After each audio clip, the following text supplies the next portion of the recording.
Yeah, national TV. Behave yourself. Yeah, so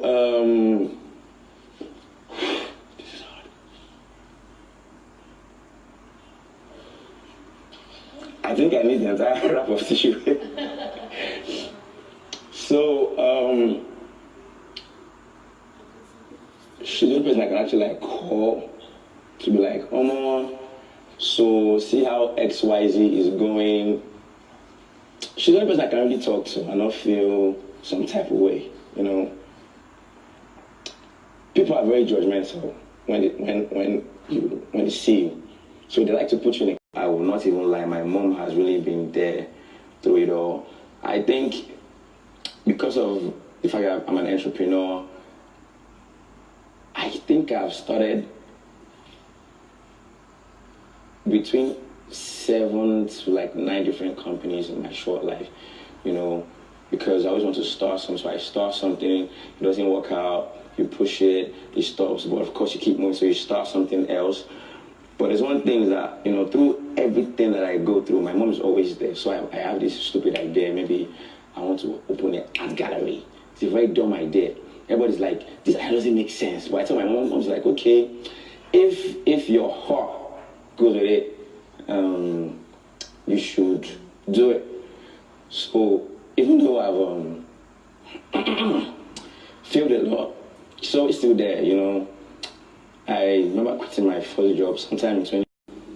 Graduate really early. I graduated at 19, and I have had this independent spirit because of my mom, like, yeah. And I watched her do everything on her own, and I feel like she has done better for me than if I had 2 parents, because I've seen some people who have 2 parents and they were not able to go to the kind of school that I went to or do certain things that I did. And I feel like my mom just did it because, like, maybe she had a point to prove, and also she wanted to make sure my life ended up better than her life. And I feel like I'm getting there.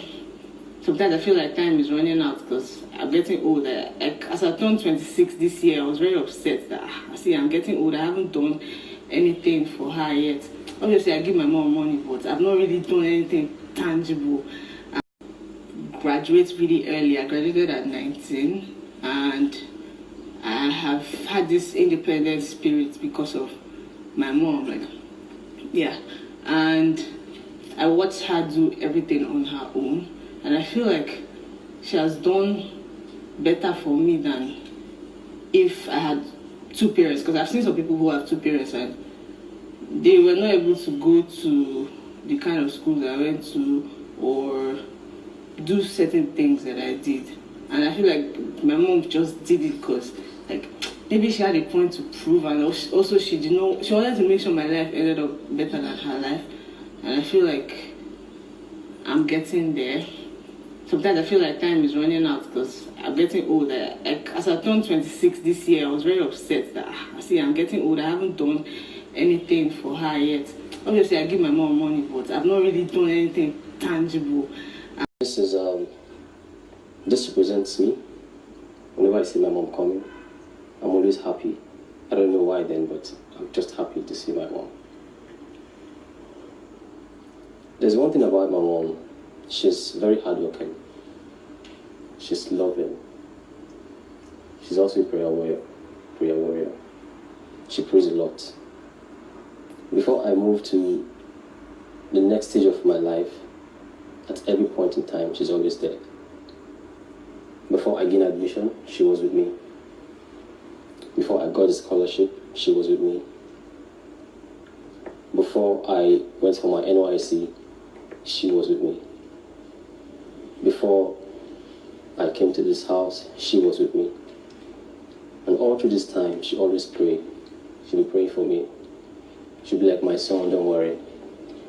Everything will be all right. Mama sewed the rags together, soon every piece with love. She made my coat of many colors that I am so proud of. My coat of many colors that my mama made for me, made only from rags that I'm so proud of. I should so she told a story. In my coat of many colors, my mama made for me, made just for me. Okay, well, I won't say much, but from that song, you should know what my story is like. This is a painting I made. This is the first time I'm making a painting, as a matter of fact. I've not painted before. So when I started this painting, I think Ozo was there and who else knew. They were like, what is this guy doing? I finished school, no matter what. And I'm glad I finished school. And I graduated with a 2-1. I did well. And, everything me doing pageants, it wasn't even just because of me. Like, it was because I knew that she used to always call me my queen. Like, my mom, to me, some people in my family used to say, you're spoiling this girl, you're spoiling this girl. Nah, but it wasn't that. It was the love she had for me. It wasn't spoiling, because she used to discipline me when need be. But like, she used to always make me feel good about myself. Oh, you're a queen. You can do this, mama. You can do anything, So I grew up having that confidence that, okay, I can actually do anything. So everything I wanted to do, like, I have a bucket list of things I want to do in this life, and I keep ticking it one by one, and I'm doing it. I'm doing well. Like, my mom, so many things me to go to school is 100 naira at most. And 100 naira now, you probably buy Capri Sun in school, buy snacks, and it's finished. And that 100 naira now, she's giving me to pay transport to and still buy snacks. So every morning I'll just trek to school and come back and trek. She used to sell recharge cards in front of my school. I didn't have any shame about it. Like, I'll come back from school, I'll go straight, go and meet her, go to the market, go home, cook something, she'll come meet me. We struggled. We literally struggled throughout. Her life was hard.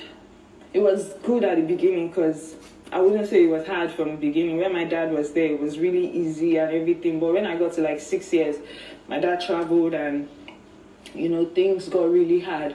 And she'll tell me, the reason she really wanted me to go to school is because she used to say, the reason why she didn't plan her life well is because she didn't go to school. It's because I remember when I did my first pageant, they said we had to sell tickets, so amount, and I really wanted to win. My mom would follow me everywhere, go and meet all her friends. Oh, my daughter is contesting. Please, you guys should support. And like, on that day, I didn't have crowd, like, because I didn't anyway. I just finished secondary school. I did the pageant at 16. It was just my mom's people that day cheering me up and stuff. And I'm like, wow. When I won, she came, she ran to the stage, and she was rolling on the stage. She was everything. And I saw her life and how difficult it was being a single mother, because I didn't really know my dad. I mean, I knew my dad, but I didn't know him because he was never really around. But like, she used to always tell me, Mama, I don't go school, you go school. And I was in Port Harcourt International School. I used to stay in room in Bo. Time, he's always made people governors, senators, ministers, that sort of thing. So for me, my story is not a sad story. So it's very hard for me to sit here and tell a sad story, because I've actually been quite lucky in the life I've lived. And that's why I'm always grateful and blessed and always positive, because I just feel like I'm just very lucky. Because I feel like in life it's 50-50 when you're born. You're either born into a privileged background, or sometimes they're not privileged background. So for me, it's like, I'm very grateful that he's been able to do some things for me that a lot of the times I don't actually thank him for. I think I don't give him as much love and appreciation as I should. And I'm starting to realize that now, as I get older, that if it wasn't for him, I really don't know what else I'll be doing. He's literally done every single thing for me. And again, I can't really explain what he's done, because some of the things that he's done for me, I don't even know. He works behind the scenes, There's some things where something protects you and you think about my family. I don't even know why. I'm very not emotional. I think I struggle to get in touch with my emotional side, and I'm still trying to figure that out. Because I come from a family that's very we're very strong people. Like, we don't like to show emotions. So that's probably where I get it from. But one thing that has always stuck with me, and I'll get back to this painting as well, and explain what these means in my family. So one thing I want to tell you is that my dad had his 40th birthday in London in 2001. And that's the time when Mr. President Obasanjo was then running the country. My dad took 14 of the governors then to London, and it actually pissed off the president. And I'm sure you guys have heard of it because you guys are you're still quite young. Tricky, have you heard of it? Okay, yeah, fine, yeah. So he took 14 of the presidents then, 14 of the governors that was governor then to London for his birthday, and that caused him some problems here. But my dad has always been the kind of person that we had like best of the best of everything, best schools, best education. Education is one thing that he always held in high regard, and he made sure that me, my sisters, always had the best education that we could have. He always tells, in school, we had to write like a quote, our favorite quote, and I came up with a quote. I said, "There are no boundaries with an ounce of hope." And the ounce of hope I always have in my life is my dad. Because regardless, he always tell you, if you tell my dad you want to jump off a cliff, he'll ask you, will it hurt? And why he'll ask you that thing is, he wants you to let you know that it's your decision to do that. If you need ropes to jump down that cliff, he'll give you the rope, but he's asking you, will it hurt? So you should know and you should weigh the consequences of things, of what you want to do. And he always remind you, he's like, whatever you're doing, if it fails, you always have an opportunity to come back here and start all over. Come back here means come back home. 50,000 naira, he will give it to you.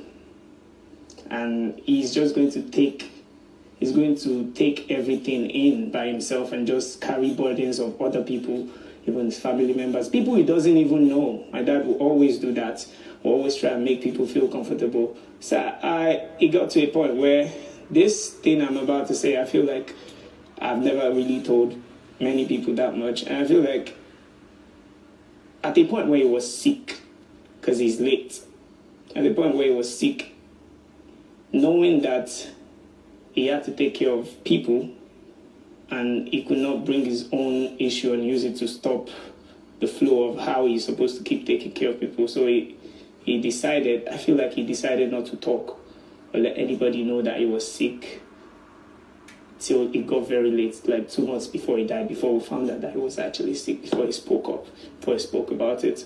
And so I just called him, just tell him that there's a problem. He will go and try and sort it out for you. So he left with no backup or anything. And he got there, they were supposed to actually kill him.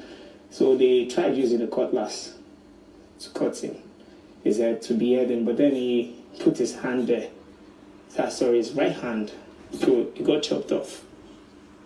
But something happened and he got to the hospital. They had to sew his hand back together. So he could not use his right hand. He started using his left hand. And for some reason, he got very good at using his left hand. So when I started using left hand, they tried to stop, but it was like, are you people, I no longer use my right hand. So if this boy is actually using his left hand, it's for a reason. So just let him keep using his left hand. I was close to my dad when I was very little, but then when I started growing up, it wasn't the same again. We started drifting apart. And that's because I always see that he does. I got the job. You know how youth services, sometimes you have like a lot of spare time. I still felt like I needed to do more. I started my bully business there in Abuja. And the whole time my mom's voice was there, constantly calling me every single day or once in a while. And she's like, how are you doing? I tell her, okay, I've started to be a bully business. She's like, make sure you hold on to it. Always praying, always guiding, always leading. Every single day I remember her and I'm like, man, I really wish there's so much I wish I could do for her. When I leave here by God's grace, I want to be able to buy her a car. She needs a new one real quick. And I cannot wait to be able to do that. I cannot imagine the smile on her face. I just want her to know that I love her and that she's always the sunshine in my gray days. And no matter how gray I feel, once I hear her voice, and she always has the right word for the moment. She just comes through when you need the word. And you know how somebody just speaks directly to the situation you're going through and you're like, logical mother. So I just know that somebody doesn't have to be your biological mother to be your mother. That's the word I want to put out there. Because this woman raised me like her own. You could never tell. If you see myself and my siblings, you would never know unless I tell you that she's not my biological mother. I look exactly like I took her complexion, almost everything. So yeah, she taught me. She's a great businesswoman, very great businesswoman. We moved from provision shop to laundry to there's really no business we've not done. We've sold rice in bags, we've sold tomatoes, we've sold juice, bottled water, chocolate spread. There is nothing I cannot market in this whole world because of this woman. And that's why I feel like I can start any business, I can run any business because this woman, she has showed me. We had a frozen food shop. All this, as one business ends, the next one continues, and it's sort of difficult not to be busy. Even when I finished school and I had like 3 months space before NYSC, I went out and got a job. My dad was so pissed, and he's like, the whole time, and she would never stop teaching me, even till she was extremely ill on that bed. I cannot forget it. I cannot get it out of my mind. When she died, I was really, really pissed because that's when I saw my uncles and my aunts come out, and I did not know I knew those kind of big people with my family, because I'm like, where were you guys this whole time? I was really pissed, but at some point I couldn't even cry because I was so angry. I was 13 years old. So it was still, I started putting her in the ground and all hell broke loose. Every time I just stay, I just remember her, and I want to feel down, but I can't because I feel like she's constantly watching out for me. And then fast forward to when she passed, and then my aunt picked me. You know, she said I was just this little girl that was always so active and just loud all over the whole place. And she liked the way I behaved, so she took me in. She's my uncle's wife. I'm not even related to her in any way, but I look like her so much right now that this is the first time. This is my painting, and this is my thread art. Okay, so this right here, is my feelings. That's the only way I could think of representing it. The gray, really. Like, every time I feel gray, every time I feel down and out, all I just have to do is call my mom or see my mom, and she just shines the sun down on me and just makes me feel better. That's the white clouds you're seeing. That's all I could just think of that would represent. And I have 2 moms. Yeah, one is late, and then one raised me to be the woman that I am today, and I'm very grateful. Without both of them, at just certain times that I had them, I don't know who I would have become by now. I don't know what I would have been. I really can't say. A lot of times I want to do some things, but the talk they've had with me at several times just keeps popping up. I wouldn't say, while I was with them, to try and put food on the table until she decided to go back to university with 5 kids. 5 kids, 4 of them were under the age of 10. Wow. She went to university, she graduated, and now she owns a very successful catering business in the UK. So when I look at her, I look at all the things and the possibilities of what I could be. My mum is a prayer warrior. She taught me how to pray. My mum sings, she taught me how to sing, she taught me how to write. There is nothing that I have now that I didn't get from my mum. She's the most charitable person I know. There's nobody around her that will lack, because she's always there to give, even when she has nothing. My plan in life, my goal in life is to make this woman as comfortable as ever. My life is not complete if this woman is not comfortable. Maybe when I was like 4 years old. So this is me really young, and this is our home. And this is basically a long road, me following her wherever she's going. And I feel like that's what my life has been since forever. Wherever my mum goes, I'm there. Now, the thing that makes it a bit more different is that now I've had to break free and find my own path. And I haven't seen my mum in almost a year, which is very, very hard for me. My mum is the strongest person I know. There's not really much sadness in her story, because even at her lowest times, she still has a smile on her face. She has 5 children, so the 5 hearts are for 5 of us. My mom used to work in a supermarket. She worked. They're happy about the idea that I'm pregnant. So fast forward to getting him. I think I've told you about it. That's another long story. After I got him, I had postpartum depression because I didn't know shit about being a mother. And that's why when you said that, I took it very personal. But because of the mother in me, I let it go. I don't joke with my son at all. That's why I prefer to keep his story personal. I would rather not say anything about him. But the fact that you see me the way I am doesn't mean I'm not a mother. I don't have to show that I'm a mother. But deep down, I know I am his mother. And when we all leave the house, you would see what I'm saying. I have a friend that and I got pregnant. So, of course, I'm a virgin and there's no possible way that I'll get pregnant because you'd have to have sex to get pregnant. So, 5 months later, about 22 weeks later, one way or the other, I found I was pregnant. And I told my mom and she's like, how is that possible? Long story short, we're about to go to church and I tell her and she laughs and I'm like, what's funny? And she's like, she's just thinking about how I bought drugs for thinking that I had malaria. I was pregnant. So I took malaria drugs like twice. Took drugs to kill worms in my tummy. But nothing happened to him. By the time I even took Agbo, nothing happened to him. Then I told my mom, when will you tell my dad? And she's like, let's just go to church. I'll tell him the next day. And then the next day, my mom tells my dad. And the first thing he says is, will she be able to go to school? I conceived him, but I didn't have sex with the person. Normally, the story is you're having sex with someone and then you get pregnant. But I was a virgin to like 23 plus. 23 plus. I never had sex with his dad. The story sounds stupid. I know some people don't believe and it's fine. The only person I expect to believe is the first person I had sex with because I bled. So that's the only person I expect to believe. But luckily for me, I have folks that are amazing and they believe and they trust me. So it was an intense makeout, and one way or the other, the sperm got in. Because he's the kind of person that would play with the... Prince, be careful. Would play with the vagina.